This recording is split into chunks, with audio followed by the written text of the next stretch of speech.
Krishna, Radhe Radhe. Welcome to my channel.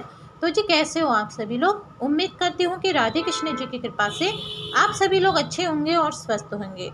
तो जी आज की वीडियो में हम जानेंगे श्रीमद् भगवत गीता का 7वां अध्याय। कल हमने 7वां अध्याय का महात्म्य जाना था और हमने इससे पहले 6ठा अध्याय जाना था। तो 6ठा अध्याय का क्या महत्व था आइए जानते हैं। 6ठे अध्याय में ऐसे पूर्ण परमात्मा से जीव आत्मा की विजय होती है, अर्थात सर्व कार्य सिद्ध तथा सर्व सुख प्राप्त होता है तथा परम गति को अर्थात पूर्ण मोक्ष प्राप्त करता है तथा मन व इंद्रियों पर भी वही विजय प्राप्त करता है। तो चलिए अब हम शुरू करते हैं श्रीमद् भगवत गीता का 7वां अध्याय। जी पितृपक्ष में 7वां अध्याय का बहुत ही अधिक महत्व है।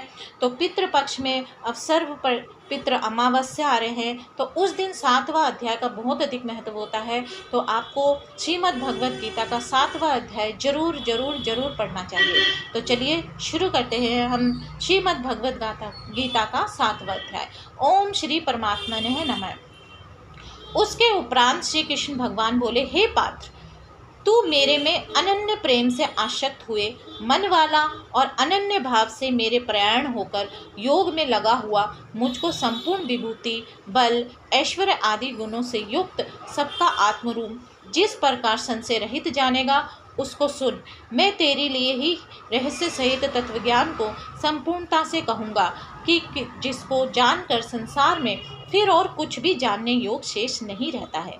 हजारों मनुष्य में कोई ही मनुष्य मेरे प्राप्ति के लिए यत्न करता है और उन यत्न करने वाले योगियों में मैं भी कोई ही पुरुष और मेरे प्राण हुआ मेरे को तत्व से जानता है, अर्थात यथार्थ मर्म से जानता है। हे अर्जुन, पृथ्वी, जल, अग्नि, वायु और आकाश तथा मन, बुद्धि और अहंकार भी ऐसे ये 8 प्रकार से विविक्त हुई मेरी प्रकृति है। ये 8 प्रकार के भेदों वाले तो अपरा है, अर्थात मेरी जड़ प्रकृति है। और हे महाभायो, इससे दूसरी को मेरी जीव रूपा परा अर्थात चेतन प्रकृति जान की, जिससे ये संपूर्ण जगत धारण किया जाता है। हे अर्जुन, तू ऐसा समझ कि संपूर्ण भूत इन दोनों प्रकृतियों से ही उत्पत्ति वाले हैं और मैं संपूर्ण जगत का उत्पत्ति तथा प्रलय रूप हूँ, अर्थात संपूर्ण जगत का मूल कारण हूँ। इसलिए हे धनंजय, मेरे से सिवा किंच मात्र भी दूसरी वस्तु नहीं है। ये संपूर्ण जगत सूत्र के मणियों के सदृश मेरे में गुंथा हुआ है। हे अर्जुन, जल में मैं रस में हूँ तथा चंद्रमा और सूर्य में प्रकाश हूँ और संपूर्ण वेदों में ओंकार हूँ तथा आकाश में शब्द और पुरुषों में पुरुषोत्तम हूँ। पृथ्वी में पवित्र, गंध और अग्नि में तेज हूँ और संपूर्ण भूतों में उनका जीवन हूँ, अर्थात जिससे वे जीते हैं वह मैं हूँ और तपस्वियों में तप हूँ। हे अर्जुन, तू संपूर्ण भूतों का सनातन कारण मेरे को ही जान।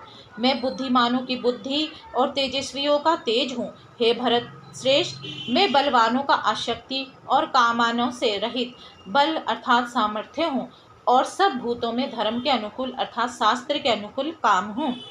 और भी जो सत्व गुण से उत्पन्न होने वाले भाव है और जो रजोगुण से तथा तमोगुण से होने वाले भाव है, उन सबको तो मेरे से ही होने वाले हैं, ऐसा जान।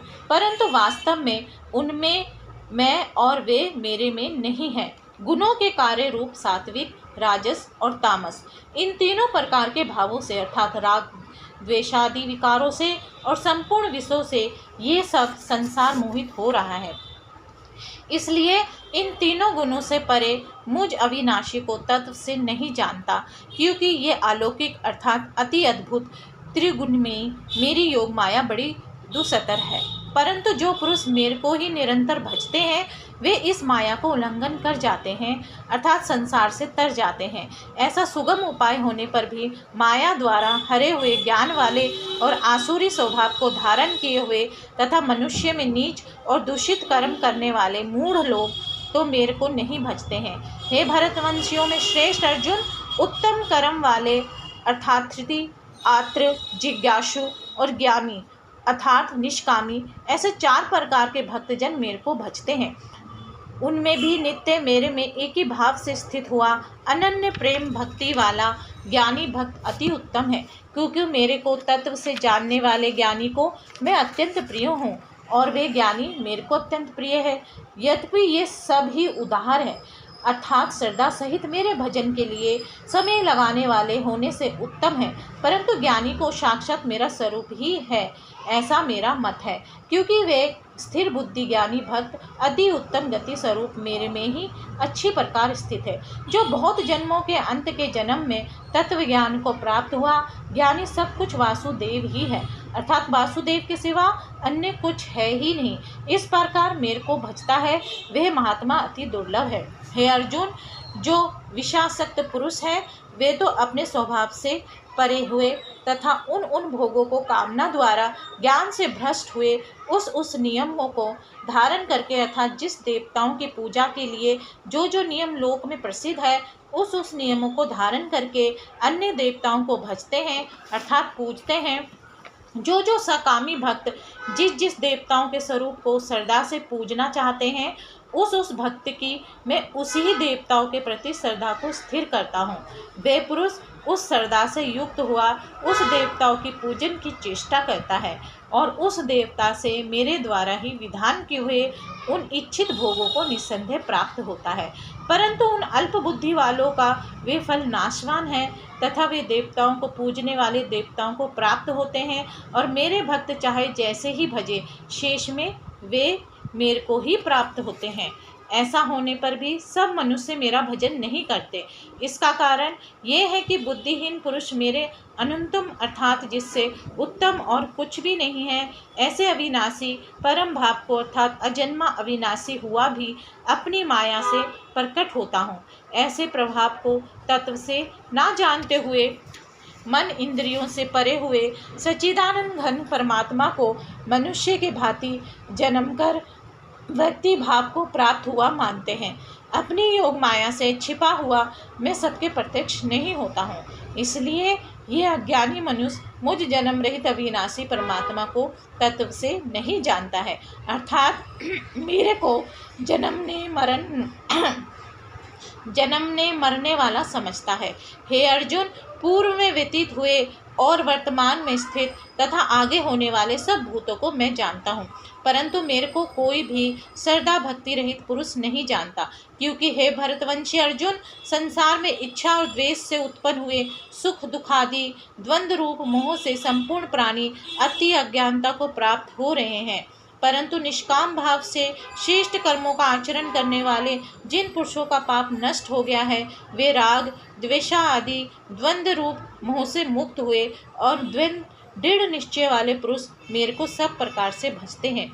जो मेरे शरण होकर जरा और मरण से छूटने के लिए यत्न करते हैं वे पुरुष उस ब्रह्म को तथा संपूर्ण अध्यात्मों को और संपूर्ण कर्म को जानते हैं। जो पुरुष अधिभूत और अधिदेव के सहित तथा अधियज्ञ के सहित सबका आत्मरूप मेरे को जानते हैं, अर्थात जैसे भाप बादल धूम पानी और बर्फ ये सभी जल स्वरूप हैं, वैसे ही अधिभूत अधिदेव और अधियज्ञ आदि सब कुछ वासुदेव स्वरूप है। ऐसे जो जानते हैं वे युक्ति चित्त वाले पुरुष अंत काल में भी मुझको ही जानते हैं, अर्थात प्राप्त होते हैं। तो जी श्रीमद् भगवद गीता का 7वां अध्याय यहीं पे समाप्त। तो जी आज की वीडियो आपको कैसी लगी? उम्मीद करती हूँ कि आज की वीडियो आपको अच्छी लगी होगी और बहुत कुछ आपको समझ में आया होगा श्रीमद् भगवद गीता के 7वें अध्याय से। तो जी आज की वीडियो में बस इतना ही। उम्मीद करती हूँ आपको आज की वीडियो अच्छी लगी होगी। अगर आपको आज की वीडियो अच्छी लगे तो वीडियो को लाइक एंड शेयर करना ना भूले। हरे कृष्णा, राधे राधे।